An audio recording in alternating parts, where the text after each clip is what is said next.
दोस्तों, स्वागत है आपका हमारे यूट्यूब चैनल फिल्मी किस्से में। आज हम लाए हैं दोस्तों फिल्मों की कहानी। आज की फिल्म है हमारी, जिसका नाम है हमराज।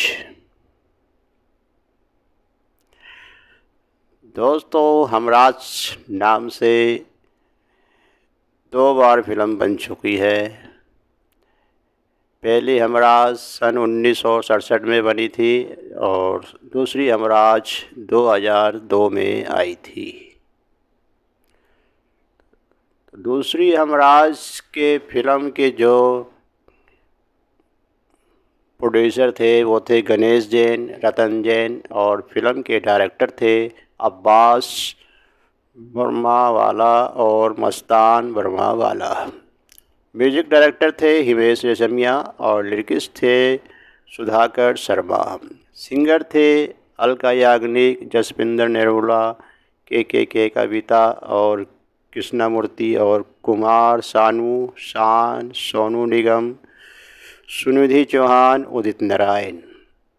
और फिल्म के कास्ट थे बॉबी देओल, अक्षय खन्ना, अमीषा पटेल, जॉनी लीवर, सुहासिनी मुल्ले, दिनेश हिंगू, फिरोज ईरानी, दिलीप जोशी, फरमान रोशन और तीरंदाज जीतू वर्मा, पृथ्वी, सुधीर, शीला शर्मा और शबनम कपूर।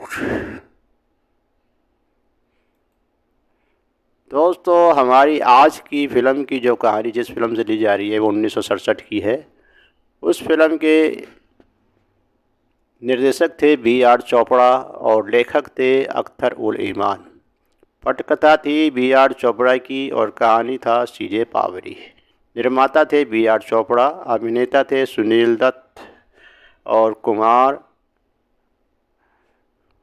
राजकुमार। दोस्तों, सुनील दत्त, राजकुमार, मुमताज़, विम्मी, बलराज सानी। और छायाकार थे M.N. मल्होत्रा और संपादक थे प्राण मेहरा। संगीत दिया था रवि जी ने। दोस्तों, इस फिल्म के जो मुख्य कलाकार थे उनके फिल्मों में जो नाम थे वो इस प्रकार थे। सुनील दत्त कुमार के नाम से तो जो बाद में S.N. सिन्हा के नाम से भी उसमें जुड़े थे, और राजकुमार कैप्टन राजेश थे, विम्मी थी मीना वर्मा और मुमताज़ थी शबनम के नाम से। बलराज सानी पुलिस इंस्पेक्टर अशोक थे, मनमोहन कृष्ण मिस्टर वर्मा थे, इफ्तिकार थे जगमोहन, और सारिका थी सारिका के नाम से। मदनपुरी तेजपाल के नाम से था, जीवन ठाकुर था, और उर्मिला भट्ट श्रीमती तेजपाल थे, और अनवर हुसैन थे कैप्टन महेंद्र। अचला सचदेव थी अनाथालय की प्रमुख और हेलन थी नर्तकी। केशव राणा थे होटल शिवराज के रिसेप्शनिस्ट, और नाना पालिस्कर थे जुम्मा। दोस्तों, इस फिल्म का सभी गीत साहिर लुधियानवी द्वारा लिखा गया था और सारा संगीत रवि द्वारा रचित था। और इस फिल्म के जो गाने थे वो पहला गाना था तुम अगर साथ देने का वादा करो, जो कि महेंद्र कपूर जी ने गाया था। दूसरा गाना था नीले गगन के तले, जो कि महेंद्र कपूर जी ने गाया था। तीसरा किसी पत्थर की मूरत से, वो भी महेंद्र कपूर जी ने गाया था। ना मुँह छुपा के जियो, ये भी महेंद्र कपूर जी ने गाया था। तो हुस्न है मैं इश्क हूँ, ये भी महेंद्र कपूर और आशा भोसले जी ने गाया था। बाकी म्यूजिक था हमराज का सो अलग। दोस्तों, इस फिल्म को जो पुरस्कार मिले थे 1968 में, शेष उम्मीदवार परिणाम इस प्रकार हैं। राष्ट्रीय फिल्म सर्वश्रेष्ठ छायाकार पुरस्कार M.N. मल्होत्रा को मिला था। राष्ट्रीय फिल्म सर्वश्रेष्ठ नाट्य रूपक फिल्म पुरस्कार B.R. चोपड़ा को मिला था। और फिल्म फेयर पुरस्कार 1968 श्रेणी उम्मीदवार परिणाम इस प्रकार भी हैं। फिल्म फेयर सर्वश्रेष्ठ छायाकार पुरस्कार M.N. मल्होत्रा, और फिल्म फेयर सर्वश्रेष्ठ पार्श्व गायक पुरस्कार महेंद्र कपूर को नीले गगन के तले से मिला था। और फिल्म फेयर सर्वश्रेष्ठ संगीतकार पुरस्कार रवि जी को मिला था और फिल्म फेयर सर्वश्रेष्ठ गीतकार पुरस्कार साहिर लुधियानवी जी को, जो कि नीले गगन के तले गाने से मिला था। दोस्तों, अब पेश है हमारी इस हमराज 1967 की फिल्म की स्टोरी। कुमार यानी सुनील दत्त बम्बई में एक प्रसिद्ध मंच अभिनेता हैं जो अपनी साथी शबनम मुमताज़ के साथ नाटक करता है। दार्जिलिंग की यात्रा के दौरान वहां उनकी मुलाकात मीना यानी विम्मी से होती है और वह उससे प्यार करने लगता है। मीना अमीर सैन्य ठेकेदार वर्मा मनमोहन कृष्ण की एकमात्र बेटी है। इसके तुरंत बाद कुमार और मीना शादी कर लेते हैं और बम्बई लौटते हैं। 4 साल बाद मीना के पिता उसे कुछ बताने के बाद गुजर जाते हैं। जल्द ही कुमार से ध्यान किया है कि मीना उसके साथ मंच पर नहीं जाती है और खुद बीमार होने के बहाने रहती है। उसे सुराग मिलते हैं जो इस बात की ओर इशारा करते हैं कि वह किसी और से मिल रही है। संदिग्ध कुमार पुणे जाने का बहाना बनाता है और उसके बजाय दाढ़ी लगाकर एसएन सिन्हा के नाम से जाना जाता है। वे एक होटल में कमरा लेता है। उस रात वे अपने घर लौटता है तो उसे दरवाज़ा खुला मिलता है। इससे पहले कि वे कुछ भी जांच सके, वे बंदूक की गोली की आवाज़ सुनता है। कुमार कमरे में दौड़ता है और मोना को मित्र पाता है। उसकी छाती में गोली मार दी जाती है। उत्तेजित होकर वह पुलिस स्टेशन में फ़ोन करने का फैसला करता है, लेकिन उसे लगता है कि वह हत्या का आरोपी बन जाएगा क्योंकि उसकी अंगुली के निशान बंदूक पर हैं। वह भेष बदला हुआ है और वे मित्र शरीर के बगल में है। कुमार इसके बजाय होटल लौटता है।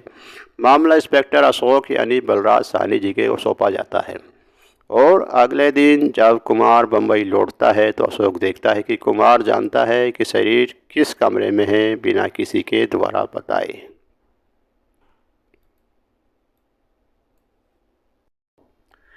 जल्द ही अधिक सुराग मिलते हैं जो कुमार को हत्यारे के रूप में इंगित करते हैं। जल्दबाजी में कुमार इंस्पेक्टर अशोक के बढ़ते संदेह के भागने का फैसला करता है।